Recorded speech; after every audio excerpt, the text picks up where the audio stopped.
అవురా గోవర్ధన్ అన్న, పెండ్లి పెండ్లి అని ఎగిరినావు కదరా, అయిపోయింది ఆరని పెండ్లి. అవన్న ఇప్పుడే తాలిగట్టిన డీజే కూడా వస్తుందట, ఎగురుతావా? అద్దురా, ఆ మనసు మంచి లేదు. ఏమైందన్న, మటన్ సక్క వేయలేరా?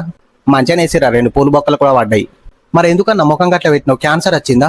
అవలే కానీ వారా, క్యాన్సర్ వస్తే ఏమైతుందిరా? ముక్కులకెళ్ళి రక్తం కారుతుంది. మరి నాకు గారింది ఎప్పుడన్నా? కారులే, మరి ఏమైందన్నా?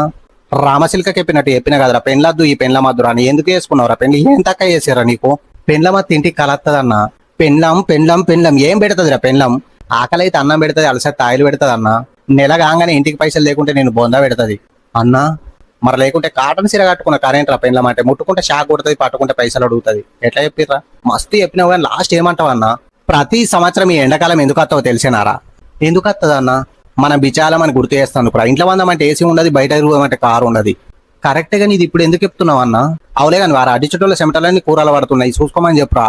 సరే అన్న, ఓకేరా, మరి నేను పోతా. బకెట్ల